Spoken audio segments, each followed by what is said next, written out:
BJP కేంద్రంలో 10 సంవత్సరాల పరిపాలనలో ఉండి తెలంగాణకు ఏమి చేసిందని కేంద్ర వైఫల్యాలపై మంత్రి పొన్నం ప్రభాకర్ దీక్ష చేపడితే బీజేపీ నాయకులు నిన్న విలేకరుల సమావేశంలో మాట్లాడిన మాటలు సరికాదని కాంగ్రెస్ పార్టీ మండలాల అధ్యక్షులు బంకచందు జంగపల్లి ఐలేయలు అన్నారు.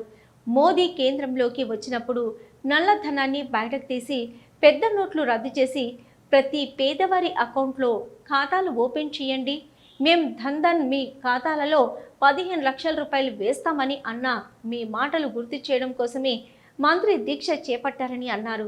నరేంద్ర మోదీ ప్రభుత్వం రైతులపై నల్ల చట్టాలు తీసుకొస్తే రైతుల వ్యతిరేకంగా ధర్నాలు రాస్తారోకోలు చేయడం మీరు చూడలేదా అని ఎద్దేవా చేశారు.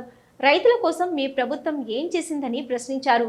ఈ విలేకరుల సమావేశంలో కౌన్సిలరు పొల్లపు రాజు, నాయకులు బూరుగు కృష్ణస్వామి, లావుడియా భిక్యా నాయక్, సంగ కుమార్, పున్న రంజిత్, తల్లం విక్రమ్, అనుగోని రమేష్ గౌడ్, చిట్ల రవీందర్ గౌడ్, దూబాల శ్రీను, బైరి శ్రీనివాస్, మోత్కు లక్ష్మణ్, మామిడి రాజు, అలునోజు కుమార్ స్వామి, మాదాటి వెంకటరెడ్డి, బొమ్మగాని అంజయ్య మరియు తదితరులు పాల్గొన్నారు. నిన్న బీజేపీ వారు ఉస్నాబాద్ బీజేపీ పార్టీ కార్యాలయంలో మంత్రి పొన్నం ప్రభాకర్ గారు దీక్ష చేయడం దేనికోసము అని మాట్లాడడం జరిగింది.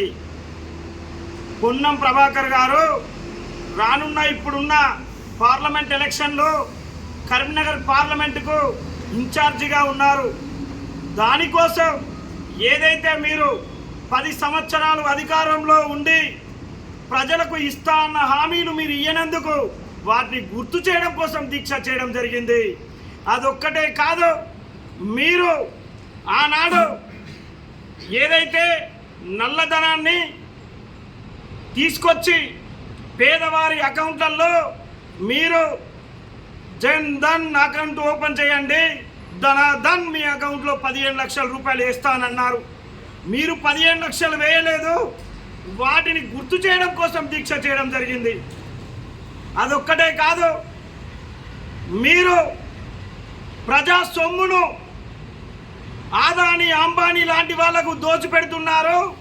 నీరజ్ మోడీ, లలిత్ మోడీ, అలాగే విజయ్ మాల్యా లాంటి వారికి ఎగగొట్టిన అప్పులు మాఫీ చేస్తున్నారు. రైతుల కోసం మీరు ఏం చేసిళ్ళు అని చెప్పడం కోసం, రైతులకు గుర్తు చేయడం కోసం, ప్రజలకు గుర్తు చేయడం కోసం, మిమ్మల్ని అడగడం కోసం దీక్ష చేయడం జరిగింది. అదే కాదు, ఏదైతే తెలంగాణ ఇచ్చిన కాంగ్రెస్ పార్టీ పార్లమెంటు సాక్షిగా తెలంగాణను ఇవ్వడం జరిగింది. మీరు అట్టి తెలంగాణను అవమానపరచడం జరిగింది పార్లమెంటు సాక్షిగా.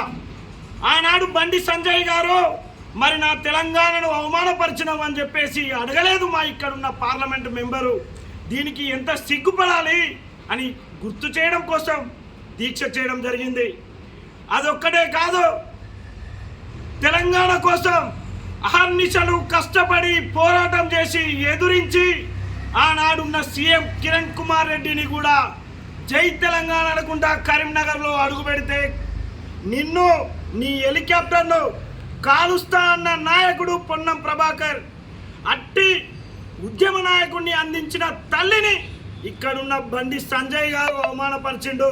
ఇలాంటి నాయకుడిని అక్కడ నరేంద్ర మోడీ తెలంగాణను అవమానపరిచిండు. ఇక్కడ ఒక ఉద్యమ నాయకుడిని అవమానపరిచిన బండి సంజయ్ గారికి మనము ఓటు వేయొద్దు.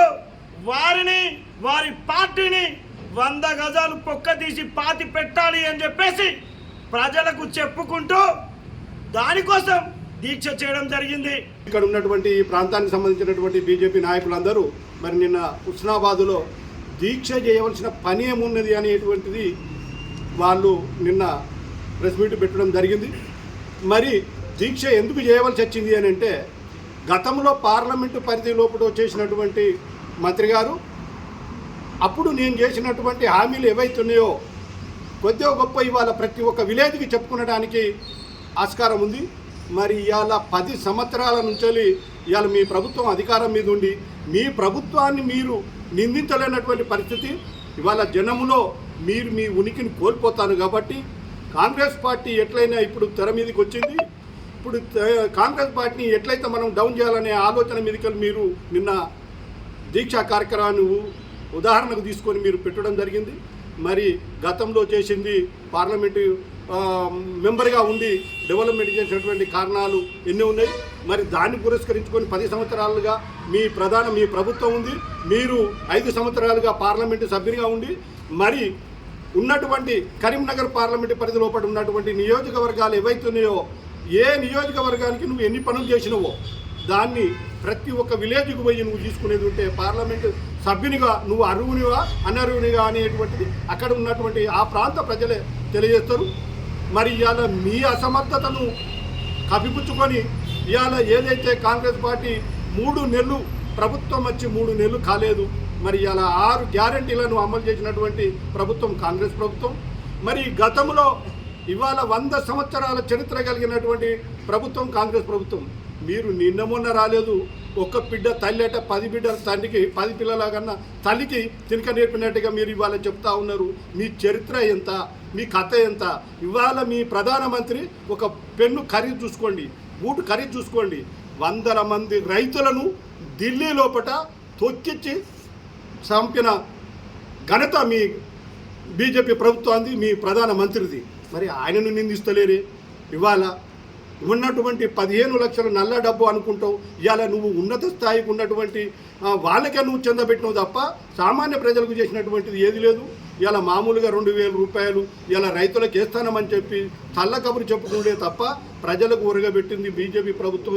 ఈ 10 సంవత్సరాలలో ఉరగబెట్టింది ఎలాంటిది లేదు. రేపు ప్రజలు మీకు తగిన గుణపాఠం చెప్పేటువంటి ఆలోచన ఆసన్నమైంది కాబట్టి మీరు దాన్ని ఓర్చుకోలేక ఇవాళ కాంగ్రెస్ ప్రభుత్వాన్ని ఇక్కడ ఉన్నటువంటి మా కరీంనగర్, మా హుస్నాబాద్ నియోజకవర్గానికి సంబంధించినటువంటి మంత్రి మీద మీరు ఎట్లా నిందలేయాలి, ఈ పార్టీని బదనాం ఎట్లా చేయాలి, మా ఉనికిని ఎట్లా కోల్పోతున్నాం కాబట్టి మా ఉనికిని కాపాడుకోవాలనేటువంటి ఆలోచన చెప్పారు. ఇప్పుడు మీరు మీ వయసు, మీ కథ కార్ఖానా అనేటువంటిది ఇక్కడి వరకే పరిమితం అయిపోయింది. ఇక నుండి ప్రజలు రేపు కేంద్రంలో కాంగ్రెస్ పార్టీ అధికారం మీదకి రాబోతా ఉన్నది. మా రాహుల్ గాంధీ అన్నట్టు ఆయన ప్రధానమంత్రి కాబోతున్నాడు.